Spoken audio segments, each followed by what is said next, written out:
Nation of Fit and 10, welcome to day 54. And over the last couple of days, I've been talking about calories in versus calories out. And just to reiterate, if the model doesn't really make sense to you yet, it's essentially saying that to maintain your body weight, and let's leave water out of it. So let's just keep this simple. To maintain your body weight, you have to have a balance of calories in versus the calories going out.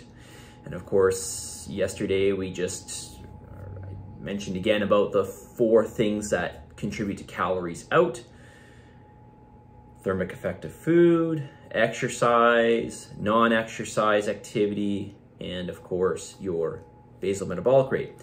And of course, we know the energy coming in is coming from food and drink, I suppose, if you're drinking calorie-based fluids. And so we went through a number of reasons or possibilities as to why people believe that calories in versus calories out model does not apply or doesn't always work.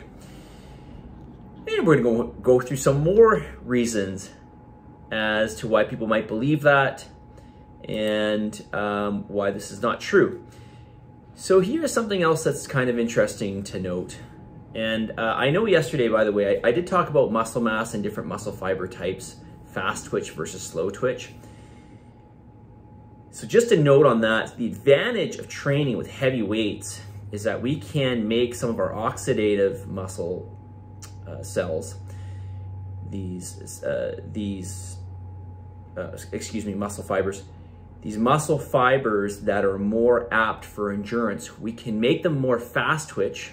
So we can make them less oxidative, more glycolytic, just by lifting heavy weights. Okay, so let's just forget all these fancy words that I've been using.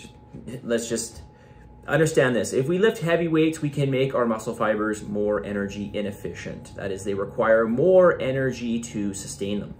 That is, they become more calorie burning. So kind of interesting to note. And likewise, if you do the opposite, if you're training for more endurance, you can downregulate these fibers to become more oxidative. That is, you can take fast twitch fibers, make them more oxidative, and over the long haul, they'll be more energy efficient. That is, they will use less energy to sustain. So kind of something interesting to note.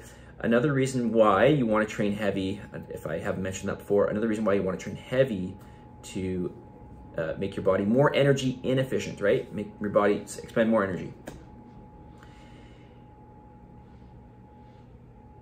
Okay, so yeah, something new on this topic of calories in, calories out. There's going to be digestion differences of food. So just because you take something in,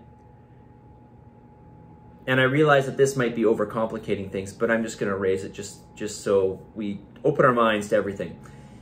Just because you consume something doesn't necessarily mean that you actually take in those calories. So for example,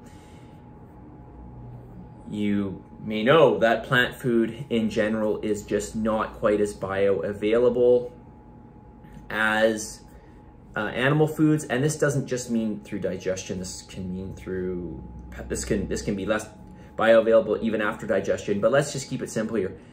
Plant foods are less digestible, which means we pass them through. Which means if we're just passing them through, it's going to have no effect on our calories in.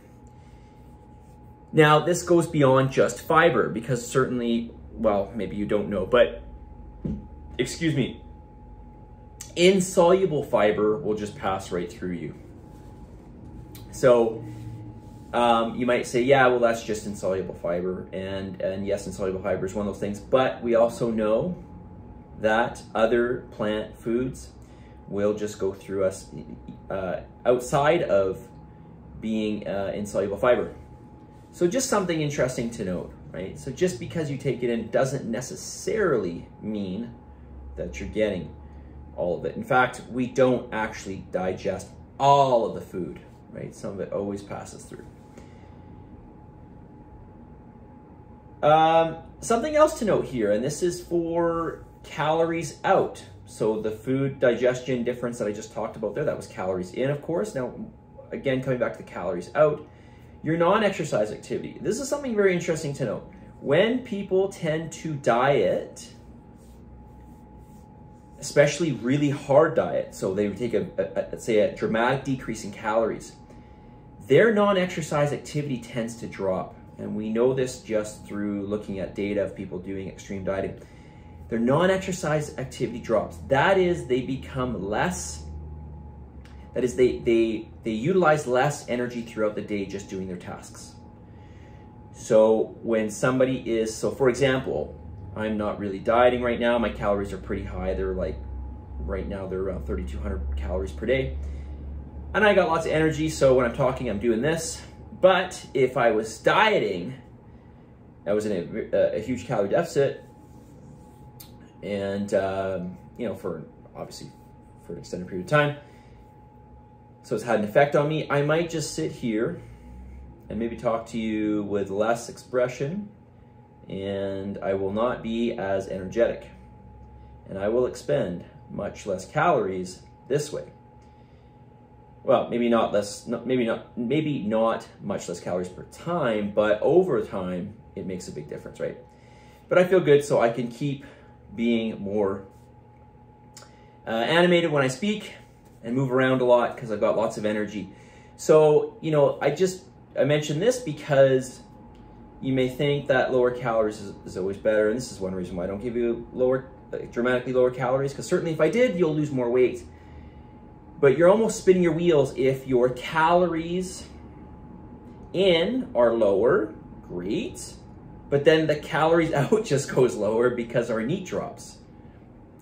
So it's just like torching yourself for no reason, right? Your calories in go down, awesome. So now we're creating more of a calorie gap or an energy gap. No, we're not, because the NEAT is going down too. So calories go down, NEAT goes down. You know, you're just suffering for no reason. So something else to note, which is pretty interesting. Another reason for this whole notion of metabolic damage. I'm already at 7 minutes. Wow. Okay, I might have to wrap this up tomorrow. Let's get to the message of the day. So just kind of something interesting to note, right? Sometimes people think metabolic damage. They're dieting for a while. Oh, metabolic damage. No, this can be largely, or probably is largely due to your change in non-exercise activity. I'll speak a little bit more on that tomorrow. Okay, message of the day.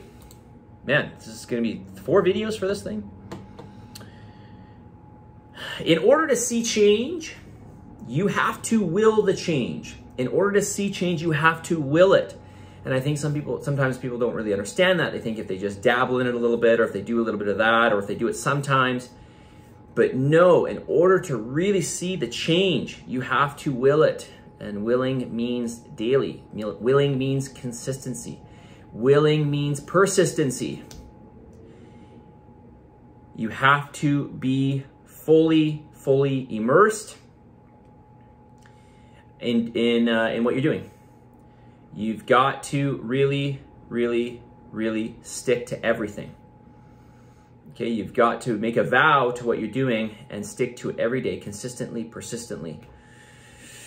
Positive energy, positive vibes, believe in yourself for love of God, give some gratitude, and tomorrow I can't promise it, but I'm going to try to wrap up this whole thing on calories in, calories out model. See you guys.